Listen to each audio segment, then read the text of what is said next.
बारिश की बूंदें पुराने लोहे के गेट पर ऐसे टपक रही थीं जैसे किसी ने चुपके चुपके दरवाज़ा खटखटाया हो।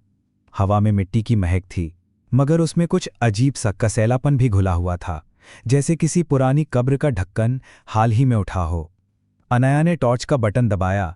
रोशनी की पतली किरण धुंध को चीरते हुए हवेली के विशाल दरवाजे तक पहुंची। दरवाज़ा हल्के से खुला हुआ था, मानो किसी ने जानबूझकर उसे ऐसे ही छोड़ दिया हो या फिर कोई जल्दी में बाहर भागा हो। तुम पक्के हो कि ये सही जगह है? उसके पीछे खड़े विवान ने धीमी आवाज में पूछा। अनया ने सिर हिलाया, मगर उसके चेहरे पर भरोसे से ज्यादा बेचैनी थी। यही है, राजगढ़ हवेली। आखिरी बार यहां 25 साल पहले किसी ने कदम रखा था। अंदर घुसते ही लकड़ी का फर्श चरमराया। सीढ़ियों के ऊपर अंधेरे में कुछ हिलता हुआ दिखा। यह शायद सिर्फ उनकी नज़र का धोखा था। दीवारों पर लगे पुराने पेंटिंग्स की आंखें जैसे उनका पीछा कर रही थीं। हवा में ठंडी सरसराहट हुई, और फिर जैसे किसी ने उनके नाम फुसफुसाए।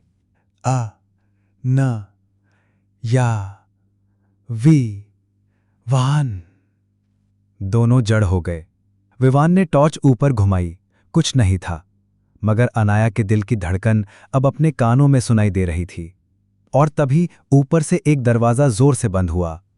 थम! अनाया को महसूस हुआ हवेली में वे अकेले नहीं थे। अनाया और विवान धीरे धीरे हवेली के विशाल हॉल में कदम रखते हैं। ऊपर से लटक रहा झूमर धूल और मकड़ी के जाल से भरा है, मगर फिर भी वो हल्के हल्के झूल रहा है, जैसे किसी अदृश्य हाथ ने अभी अभी उसे धक्का दिया हो।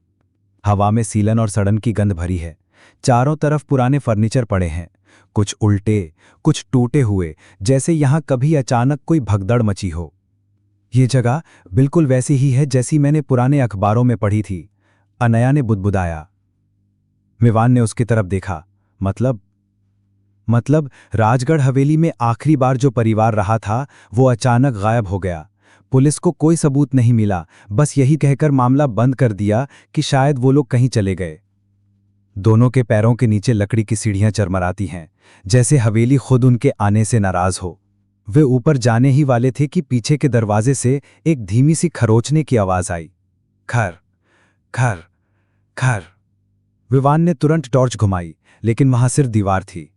शायद चूहा होगा, विवान ने कहा, मगर उसकी आवाज में यकीन नहीं था। सीढ़ियों पर चढ़ते समय अनाया को लगा जैसे पीछे से कोई उनकी पीठ पर नजर गड़ाए खड़ा है। उसने पलटकर देखा, कुछ नहीं। मगर जैसे ही उन्होंने पहला कमरा खोला, ठंडी हवा का तेज झोंका अंदर आया और दरवाजा अपने आप बंद हो गया। कमरे के अंदर अंधेरा था। टॉर्च की रोशनी जैसे दीवारों पर पड़ी धूल के कण हवा में तैरते हुए चमक उठे। कमरे के बीच में एक पुराना लकड़ी का पलंग रखा था। उसकी चादर पीली पड़ चुकी थी और बीच में किसी भारी चीज के दबाव से गड्ढा सा बन गया था, जैसे कोई अभी भी उस पर बैठा हो। ये अपने आप ऐसे दबा हुआ कैसे हो सकता है? अनाया ने धीमी आवाज में पूछा। विवान ने कंधे उचका दिए, लेकिन उसकी निगाहें पलंग पर टिकी थीं। अचानक दीवार के कोने से टप टप टप पानी टपकने की आवाज आई। वो कोना गीला था, जैसे वहां से बारिश का पानी रिस रहा हो, लेकिन आज बारिश तो बंद हो चुकी थी। विवान पास गया और दीवार पर हाथ लगाया। दीवार ठंडी थी, बहुत ठंडी, जैसे बर्फ को छुआ हो। और तभी उसके पीछे खड़ी अनाया ने देखा, गीले हिस्से से धीरे धीरे एक काला धब्बा फैलने लगा और उस धब्बे से मानव चेहरा उभर आया। चेहरे की आंखें बंद थीं, लेकिन होंठ हिल रहे थे, जैसे वो कुछ कह रहा हो। अनाया घबरा गई। विवान, पीछे देखो। विवान ने जैसे ही मुड़ा, चेहरा गायब हो गया। बस दीवार पर गीला निशान बाकी था। ये जगह सही नहीं है, अनाया ने बुदबुदाई, लेकिन तभी विवान की नजर पलंग के नीचे किसी चीज पर पड़ी। वो घुटनों के बल बैठा और धीरे से उसे खींचकर बाहर निकाला। एक पुराना फटा हुआ डायरी का बंडल। डायरी के पहले पन्ने पर धूल में लिखा था,